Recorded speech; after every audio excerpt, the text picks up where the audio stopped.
Spoštovane, spoštovani, prisrčen pozdrav iz soncem obsijanega domžalskega športnega parka, kjer je pred nami četrta predzadnja tekma v 11. krogu prve lige Telemach.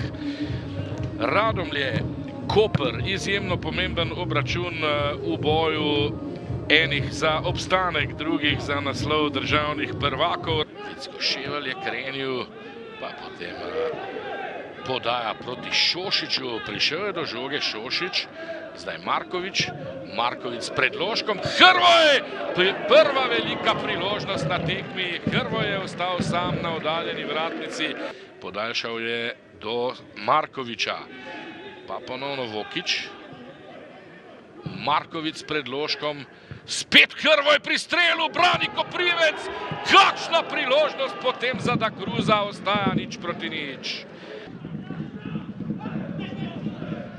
Zdaj so ob Vokiću do žoge prišli Koprčani, Ankrah, Barišić, predložek Barišića, manjši nesporazum je bil tole in škarjicami Mula Husejnović na koncu mimo vrat. Korun, Vokić, Šošić, Krus, Šošić strelja po sredini vrat, točno v naročje Koprivca. Koprivec, Keros do žoge, brez prekrška Koprivca, ki se zdaj tam bori. Šošić, Gnjatić ni prišel do žoge, Orazov, to je zdaj priložnost, Mula Husejnović, Mula Husejnović, še vedno Mula Husejnović pred gol, Orazov, Orazov pred vrati, Barišić in ni gola. Vidimo, posest je kar odločno na strani Koprčanov in še bolj odločno je tako v zadnjih 10 minutah Hankada pred gol, Ševelj je posredoval. In Radomljani so prišli do žoge, tole je priložnost zdaj za Radomlje. Krolo, Krolo, zelo sebično in ne, gol, neverjetno. 1:0 Mlinarje, ko sem že želel pograjati Ivana Krola, kajti 4:2 so imeli Radomljani, Krolo pa se je odločil za strel, je žoga padla v mrežo Koprčanov, kajti eden od gostov je blokiral Krolov poizkus, žoga je potem v visoki paraboli, ga je žoga zadela v poizkusu Krola in zdaj bodo Koprčani napadali za to, da ostanejo neporaženi. Tule je že priložnost, Jelenič 1:1. Ekspresno izenačenje v 89. minuti, atraktivno. Enej Jelenič, kakšen odgovor Koprčanov, neverjetno, takole Hankada s predložkom in potem ponesrečeno posredovanje Baša, fantastično se je znašel Jelenič, ki napadajo, niso zadovoljni s točko. Babaj, Babaj, Babaj, našel je prostor za predložek, podaja pred gol Jelenič, mimo vrat.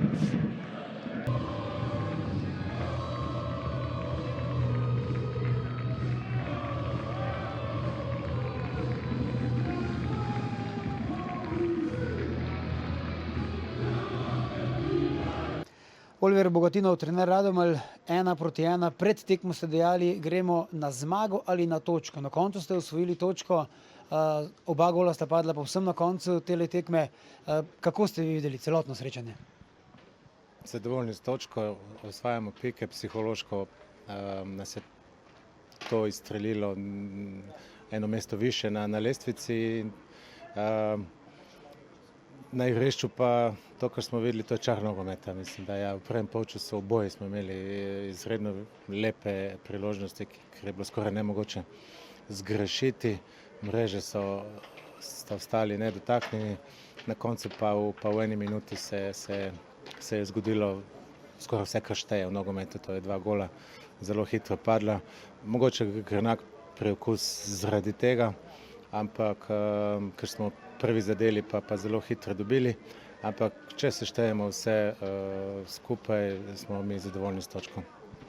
Glede neke čvrstine oziroma organiziranosti v obrambi, verjetno morate biti zadovoljni. Kaj pa tisti gol, ko ste ga omenili, ko je padel praktično takoj po vašem, gre kaj očitati igralcev za ta prijeti gol? Ne, 90 minut traja tekma. Koprčani so drugi polčas nas izredno močno stisnili, vsaka menjava je nekaj pridodala. Mi smo tu veliko energije, truda vložili v to, da nam ohranimo mrežo nedotaknjeno, in če so zadeli v tem momentu, mogoče bi lahko Koprčani že v kakšnih drugih situacijah prej, ampak smo mi bili res na dobrem nivoju v tem branjenju, in ko končaš, se goli štejejo. Za vas se v narekovajih prvoligaški obračuni ne končajo, kajti kot sva že z igralcem Urošem Korunom govorila, igrate proti Bravo Pokal, pa potem znova prvenstvena tekma, znova ritem, ritem zelo zahteven. Je klop dovolj dolga, boste lahko? Klop je dovolj dolga in v tem tednu ne bo nekega treniranja, samo priprava na tekmo in regeneracija. Zoran Zeljković, če bi danes šteli priložnosti, potem rezultat 1-1 za vas verjetno ni ugoden rezultat. Koper si je predvsem v drugem polčasu pripravil ogromno priložnosti, predvsem po levi strani, ampak kaj bo trebalo temu, da ste dosegli samo en zadetek? Ja, se ste videli, res smo imeli ogromno nekih situacij, ki bi lahko bolje, ampak tekmo je šlo v to smer, da ponovadi tako tekmo zgubiš. Tako da jaz sem zelo vesel, da se pač fanti niso predali, da smo vztrajali do zadnje minute, da smo izenačili. Vedno govorim, ko ne moreš zmagati, ne izgubiti. Dogaja se to v nogometu, ampak je pa res, da smo šli v eni situaciji 3-1 in da v eni situaciji res moramo bolje. Tako da gremo naprej. Kljub vsemu nismo izgubili in prvenstvo je dolgo in to je to. Vas je nasprotnik kaj presenetil, ste nekako precej organizirano in čvrsto obrambo skozi vseh 90 minut? Normalno, pač iz minute v minute, ko ne daš gola, nasprotnik raste. Dobro vemo, da so vsi pričakovali pač našo zmago. Igramo proti zadnji ekipi in če pogledamo iz tega pogleda, je to za nas neuspeh. Ne smemo bežati od tega, ampak tako kot sem rekel, glede na potek, verjamem, če bi mi povedali, da bi bila to čisto druga tekma, ker velikokrat se nogomet pri golu spremeni, ampak še enkrat vztrajali smo in nismo izgubili in gremo naprej. Že v sredo greste naprej proti Kortam, boste lahko spočili nosilce igre v pokalnem obračunu? Ja, nekdo mora igrati, se pravi, ne glede na nasprotnika, nekdo mora igrati. Nova tekma, imamo v bistvu še en vikend, potem, hvala Bogu, malo prihaja pauza in si bomo, verjamem, nabrali nove moči za nadaljevanje prvenstva. Uroš Korun, lahko rečemo iskrene čestitke za osvojeno točko. Danes proti Kopru so bile Radomlje zadaj dobro organizirane, z izjemo tistega enega spodrsljaja, ki se vam je zgodil na koncu tekme, ko so Koprčani izenačili. Kako ste videli vi tekmo? Ja, jaz mislim, da je res borbana, pika zaslužena. Nekako malo grenkega priokusa sigurno je, ko zadaneš pred koncem in ga čez minuto, dve dobiš, ampak vsekakor težka tekma. Nekako vemo, da Koper je trenutno v izjemni formi. Mi smo nekako vemo, da se borimo za vsako točko. Danes smo pokazali, kak je recept, da jih bomo osvajali. Res smo zborba, res mislim, da lahko čestitamo vsem fantom in gremo naprej. Je bilo v drugem polčasu še toliko težje, ko se je Koper z novimi napadalci krepil oziroma nekako osvežil napad, vi pa kot osrednji branilec ste morali s fanti ves čas igrati?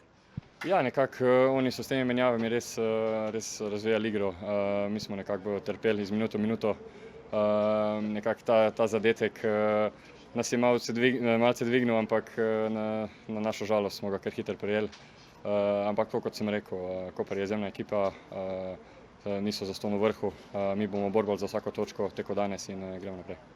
Samo tole še z Radomlje, ni počitka, mislim, da ste edini klub poleg Brava, ki igrate prvoligaški obračun tudi v pokalu v sredo, torej je tale ritem kar napet. Ja, ritem je natrpan. Res je, da imamo mi edini prvoligaški obračun, ampak zato pa je tu 20 igralcev. Jaz mislim, da ne bo problema, smo zato treniramo vsak dan, tako da je pa ritem težek za vse. Ene Jelenič, najprej čestitke za vaš prvi gol, spektakularen gol, ki ste ga dosegli proti Radomljam. Morda, kako je prišlo do tega oziroma kako na hitro ste morali odreagirati, da ste dosegli gol na takšen način preko glave, s hrbtom obrnjeni proti vratarju? Ma ja, prišla je težka žoga v kazenski, ko sem jo sprejel, se je dvignila in sem videl, da prihajata dva na mene, zato sem odreagiral in je šlo po sreči, tako da super.